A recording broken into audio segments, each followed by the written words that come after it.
bwe kiba kifaanana bwe kityo kitegeeza kigenda kugatta ku kye tuyita humus.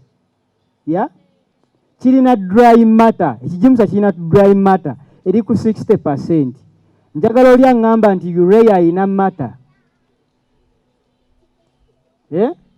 Urea bw'omuteekawo agenda kusaanuuka gwewo, talina kyagasse ku ttaka. Naye bw'okola ekigimusa n'okiteeka ku ttaka kigasseeko matter oyo kuba kifaanana n'ettaka ate kidicomposinga. Tukitegeera? Zirina ensonga 3 lwaki you have to use ekigimusa ekyo kiri organic. Ensonga egenda okusooka kiripeyalinga ettaka, like okuliisa ettaka. Buli kigimusa ekiri organic, yes, bw'oba ogenda kikozesa, lw'okikozesezza si lwe kikolerawo.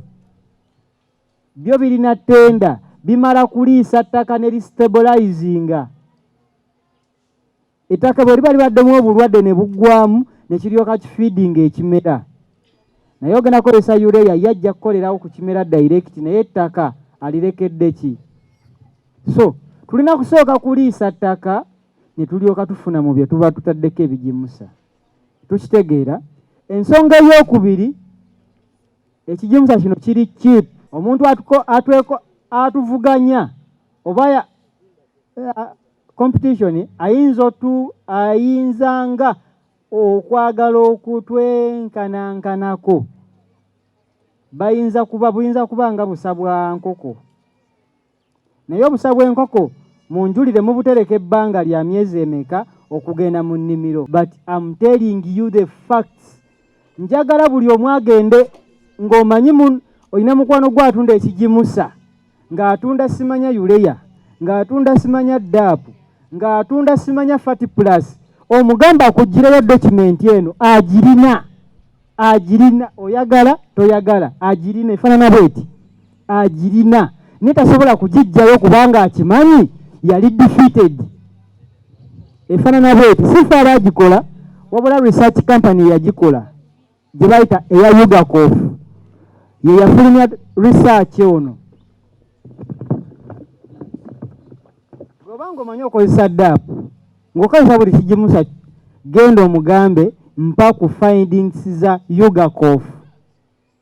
Bakomparing ebigimusa ebyenjawulo era ne bakola analysis, zonna ne zifuluma. Tuli ffenna. Kati njagala mbalage cost benefits ne yield.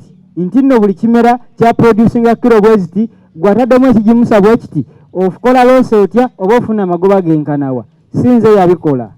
Marula Proteen si yabikola. Wabula Yugakof ye yakola analysis ezo. Tuli ffenna.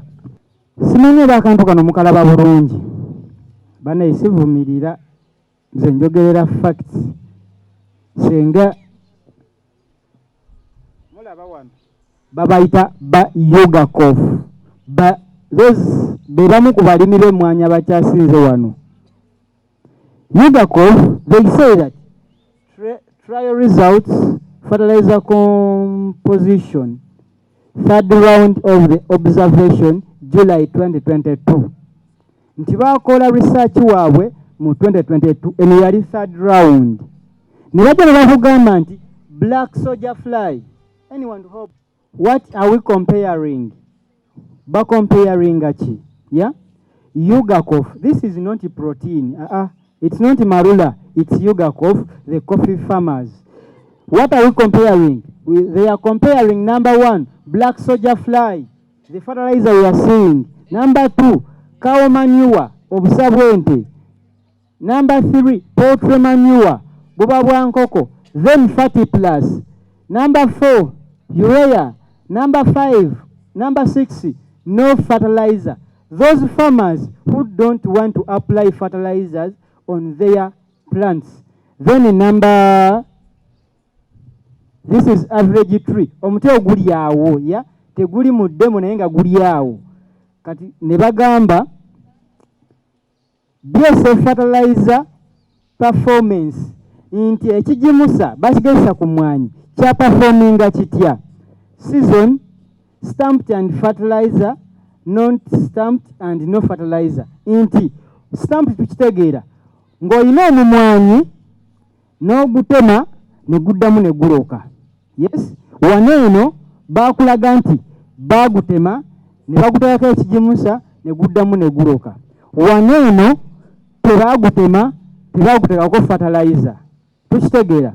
Ne bakugamba mu November 2021 to May 2022, stamped and fertilized was 0. Then not stamped and not fertilized was 0.1.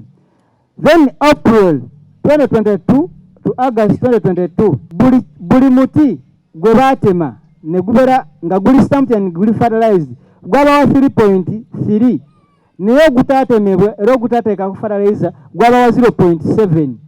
Mu November ne baddamu ne bakola research 2022 to March 2023, buli mulana gubawa 2.3 kilograms, wano ne bafuna 0.1.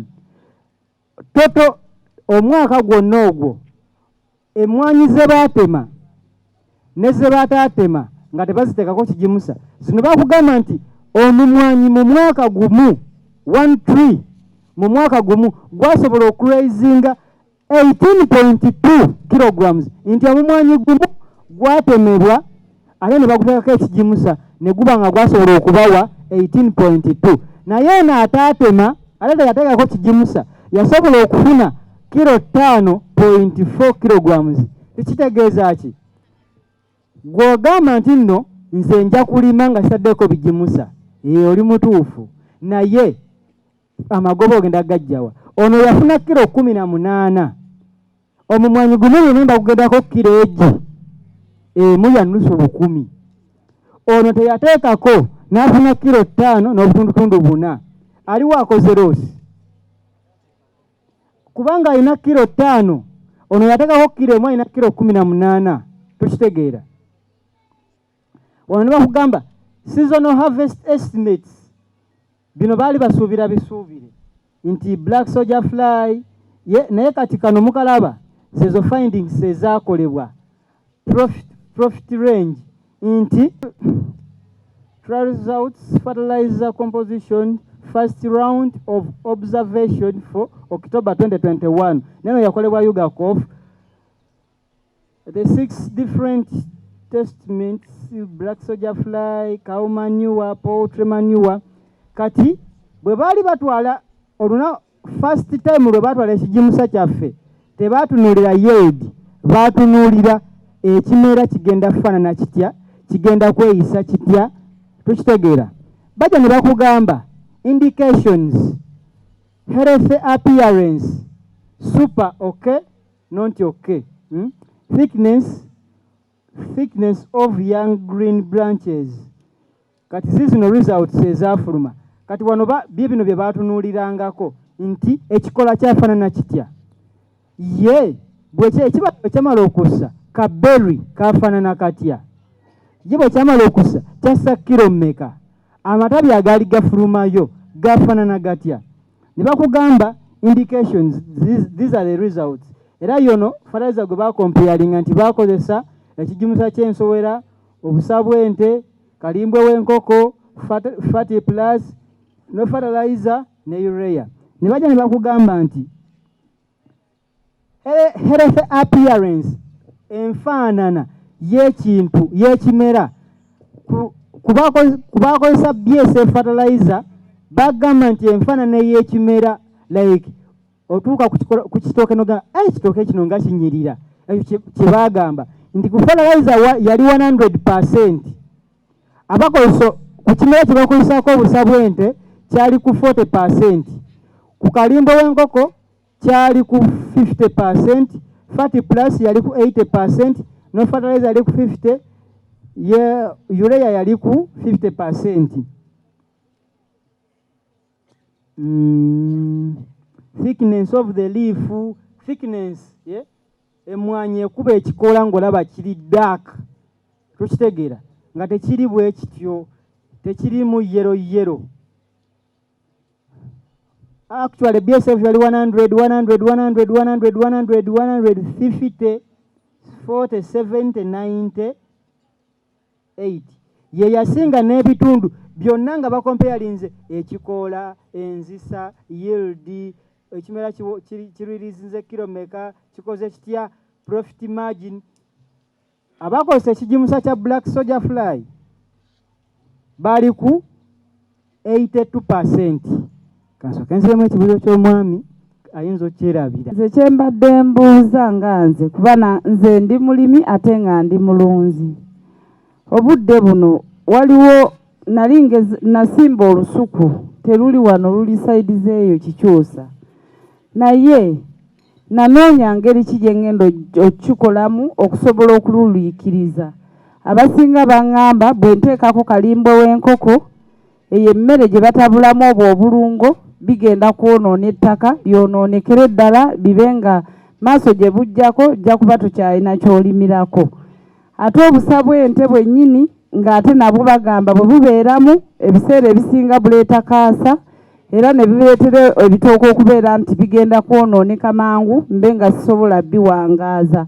Kati nabulwako n'ekyokukola obudde buno sinaba lusuku duteekamu kintu kyonna kyonna luli awo. Kati mbadde ngezaako okuwuliriza gwe by'oŋŋamba kati ate ndaba nga ezo black soldier ebigimusa kale obubi bwabwe obubuvaamu ndaba tebujja kumala kubeera nti nsaplayinga yiika yange emu n'ekitundu okuba nti neegimusibwa naye ng'ate ntaddemu ssente kuba ebitooke nabijja mbalala ebyasimbibwa eyo babadde nga buli ndokwa bagindeetera ku 50,000 okugituusa eyo Ekikyusa.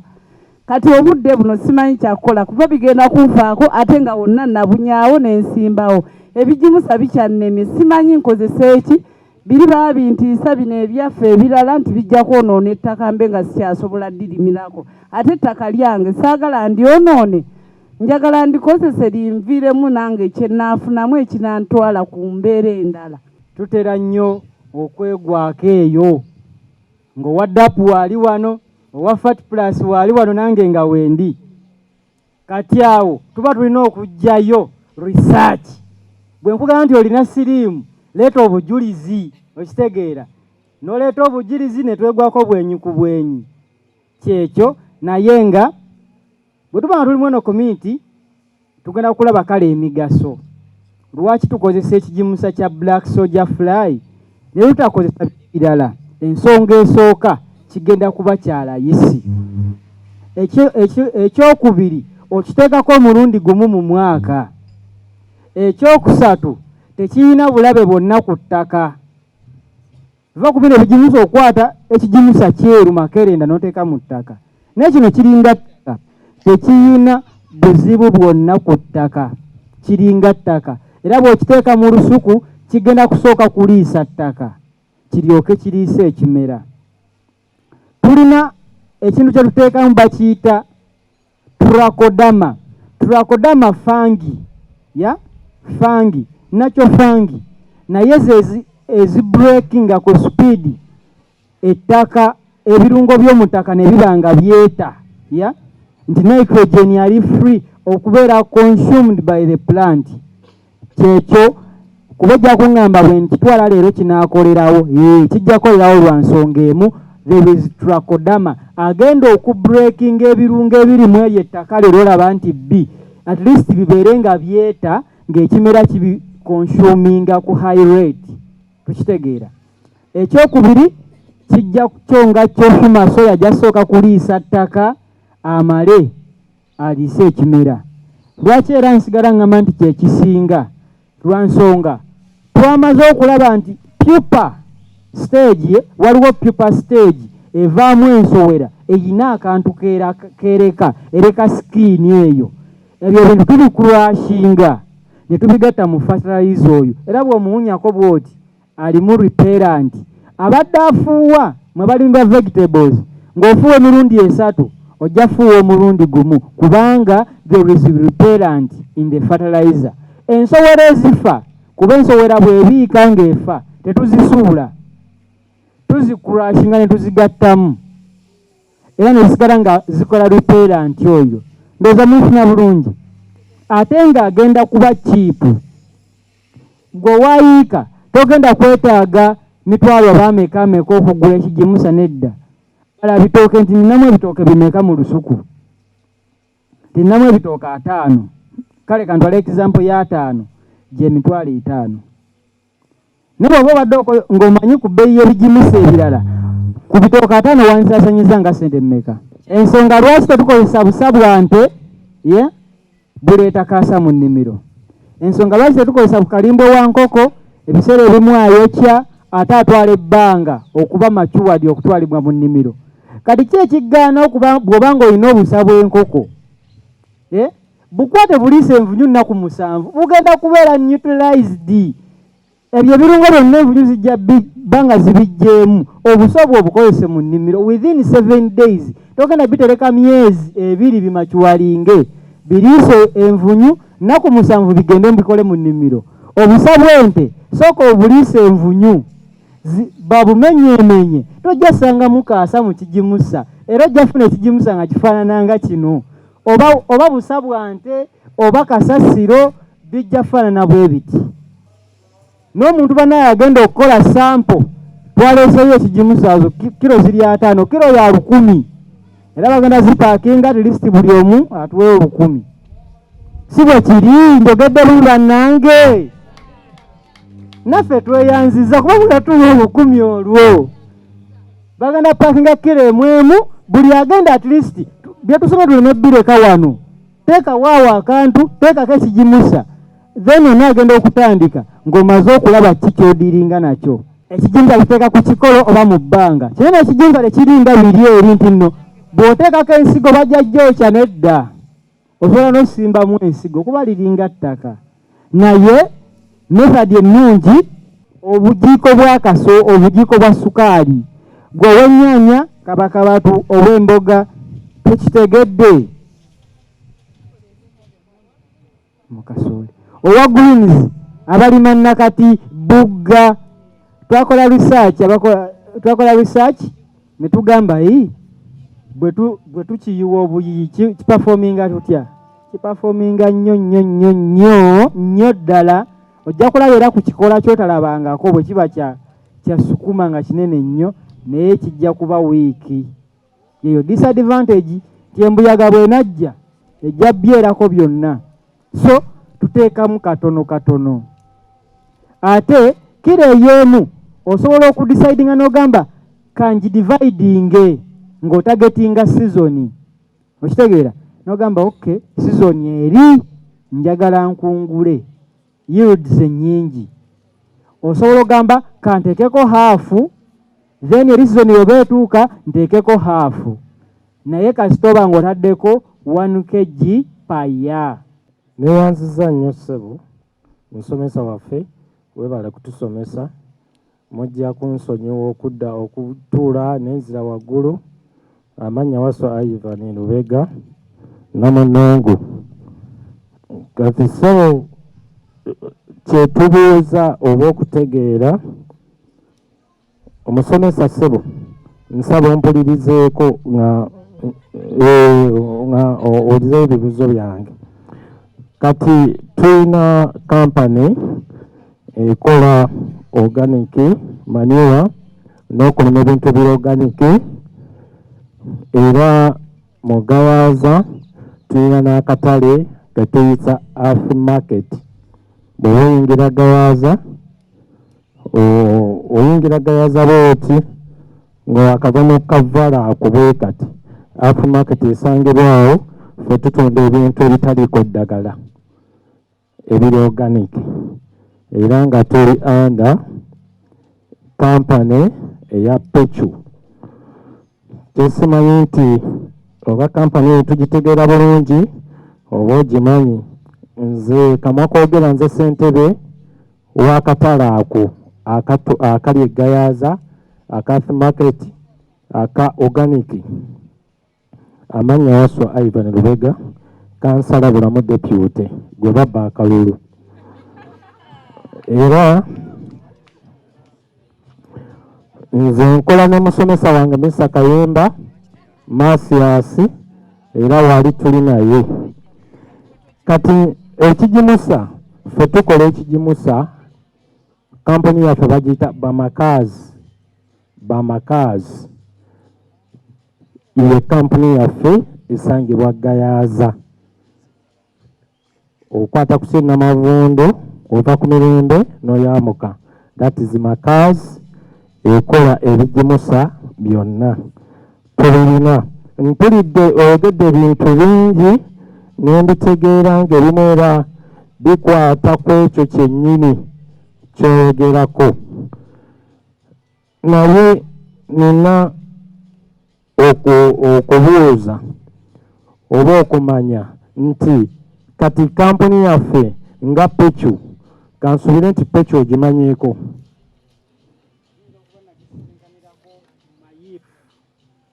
Wanje kuba twalinako meeting ne companies ezikola organic. Mayifu yali etuyise kuba tukola ne Mayifu, tukola ne Feed the Future, tukola ne company like exporting bintu naye twala bintu bifuuyire. So bali organizing olukiiko ku Kabela Country Club nga tuliwo ffenna na company nyingi zenna receivinga naye simanyi oba namwe mwalimu. It's okay. Company yaffe ey'Abamakazi eri Kenya, Republic of Kenya, then Uganda, TZ, Rwanda, yonna etambula. Era ekola ebigimusa ebiri nakyo tetufuuyira, tetukola buli kintu kyonna kyonoona kirime. Nze n'obozze nsobola okukusimira oba muwogo, n'enkuwa karoti, n'enkuwa biringanya, n'enkuwa ekintu kyonna nga tekiriiko ddagala yonna nga kiri organic. N'olw'ensonga eyo ekibuuzo ekirala singenda okukubuuza, twagala kumanya ffe abali under Pechu. Pechu has a company ekola ebigimusa. Twagala kumanya musobola okutusapootinga tube nga tutambula nakyo. Tusaba bwe kiba kisoboka mutusapootinge tutambule nakyo kuba ekyaffe kiri organic era ofisi weeri n'akatale weekali. Nze ssentebe waako. Oyingira Gayaza bwoti obuza aftermarket weekali.